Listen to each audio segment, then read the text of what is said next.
Está conmigo en el estudio nuestro compañero Juan Pablo Lucumí. Juan, bienvenido. Un placer acompañarlos. Vamos a empezar hablando de Estados Unidos porque confirmó cuál sería ese tipo de apoyo económico que entregaría al gobierno de Argentina. Juan, la información se conoció por medio de una aplicación en X del secretario del Tesoro de Estados Unidos, Scott Bessent, en la que en términos generales se habla de un proceso de negociación entre la administración Trump y el gobierno de Argentina, bajo la idea de que Estados Unidos ayudaría a este país en la medida que fuera necesaria para levantar su economía de la crisis. Bessent también dijo que algunas empresas estadounidenses tienen la intención de realizar inversiones grandes en múltiples sectores en Argentina, aunque no habló de cifras exactas. Escuchemos. El Tesoro está listo para comprar bonos argentinos en dólares. También estamos preparados para otorgar un importante crédito stand-by a través del Fondo de Estabilización Cambiaria y hemos mantenido conversaciones activas con el equipo del presidente Milei para hacerlo. El Tesoro está negociando actualmente con las autoridades argentinas una línea swap de 20.000 millones de dólares con el Banco Central. Trabajamos en estrecha coordinación con el gobierno argentino para evitar una volatilidad excesiva. Además, Estados Unidos está dispuesto a comprar deuda gubernamental. Y aunque todavía todo eso está en negociaciones, por ahora Washington promete comprar bonos de deuda argentinos emitidos en dólares estadounidenses, otorgar un crédito stand-by por medio del Fondo de Estabilización Cambiaria y estaría en negociación lo que acabamos de escuchar, esa línea de swap de hasta 20.000 millones de dólares con el Banco Central argentino. Por último, el Tesoro estadounidense propone poner fin a las exenciones fiscales para productores de materias primas que convierten visas. Bessent también afirmó que la gestión de Milei ha dado a Argentina pasos importantes hacia la estabilización de su economía y también dijo que ha logrado una impresionante consolidación fiscal. Esto en una referencia a la reducción de la tasa de inflación y el superávit fiscal que ha logrado la administración de Milei. Sin embargo, el país suramericano atraviesa situaciones financieras complicadas. El peso argentino ha acelerado su derrumbe y el Banco Central argentino ha tenido que vender sus reservas. Esta incluso es parte de la razón de por qué Washington busca lanzar una especie de salvavidas a la economía de Argentina. Todo esto se ha recibido de forma muy positiva en mercados de Argentina y a esta hora el principal indicador de la Bolsa de Buenos Aires sube 2,4%, estamos hablando del Merval. El mercado cambiario también reaccionó de forma positiva y el dólar oficial se cotiza a esta hora a 1.353 pesos por dólar. Eso es 1% por debajo de la cotización del martes, que en general lo que hace es abaratar el precio del billete verde en el país sudamericano, al menos en el escenario del Banco Central. Dejamos las noticias de la región, vamos para Europa, concretamente a Alemania. Hay preocupación por la reciente crisis económica que vive la que es la principal economía europea. Juan, Alemania vive uno de los momentos más difíciles de su historia reciente, una crisis de la que se quejan las industrias más prominentes del país y de la que el gobierno reconoce en los grandes podios constantemente. Así lo reconoció este miércoles el canciller alemán Friedrich Merz en el parlamento de ese país mientras hablaba del presupuesto. El líder dijo que Alemania requiere verdaderas reformas para financiar sistemas de bienestar e impulsar su industria. Escuchemos lo que dijo.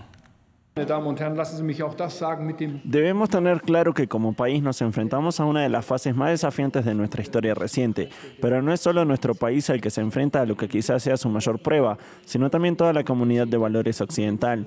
Esto tiene consecuencias muy directas para nuestra economía, para una economía que está orientada hacia los mercados globales y que necesita un orden mundial abierto y basado en reglas para explotar realmente sus ventajas competitivas.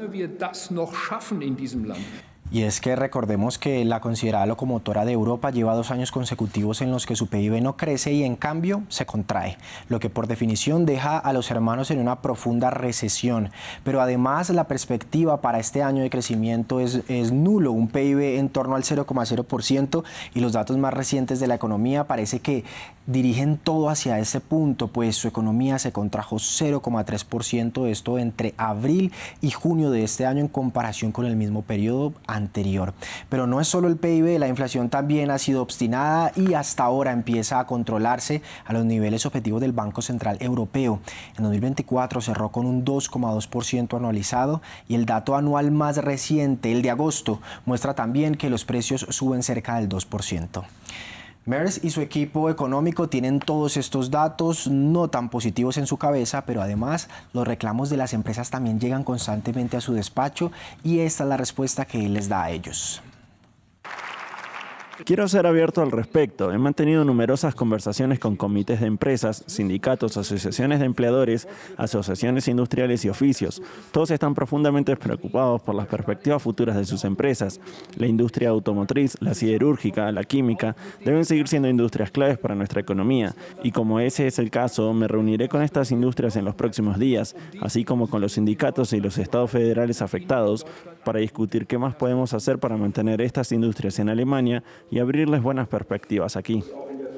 Revisamos las bolsas porque con las palabras de Merz y otras noticias macroeconómicas que escuchan los inversores, el principal indicador de la bolsa alemana se contrajo 0,2%, París y Madrid también retroceden un 0,4% y 0,1% respectivamente. Vamos a pasar a Rusia, un país que atraviesa por este conflicto que marca todavía la agenda internacional e invasión a Ucrania, precisamente para hacer frente a este gasto militar. Este país, Moscú, está pensando en elevar su IVA.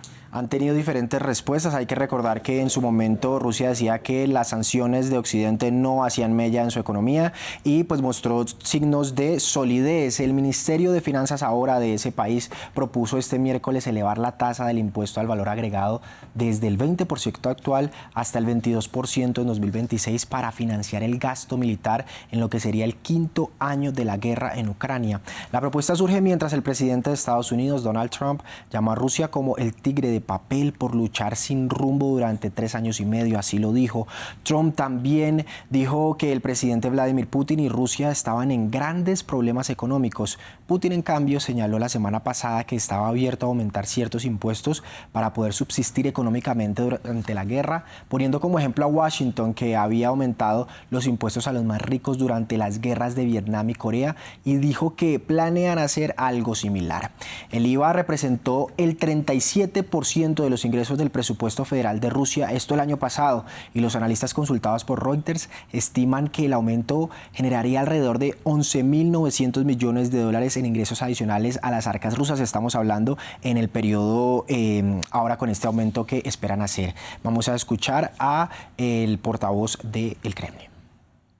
Rusia mantiene su resistencia, Rusia mantiene la estabilidad macroeconómica. Sí, Rusia está experimentando ciertas tensiones y áreas problemáticas en varios sectores de la economía que están inevitablemente conectadas con el conjunto de restricciones económicas, sanciones que enfrentamos y con la economía global en crisis. Volvemos para hablar de América Latina, concretamente del que es el primer edificio de cero emisiones netas en Chile. Fue el ministro de Energía de Chile, Diego Pardau, el encargado de la inauguración de este proyecto en Santiago, diseñado para generar más energía de la que consume y bloquear el carbono en su estructura de madera. El edificio en la capital chilena incorpora 37 paneles solares, aislamiento de corcho y un jardín que ahorra agua e incluye infografías educativas y señalización de certificación para promover la construcción sostenible. Todo bajo el plan de que este edificio se use como modelo para futuros desarrollos que apoyen el objetivo de Chile de neutralidad de carbono para 2050. Escuchemos.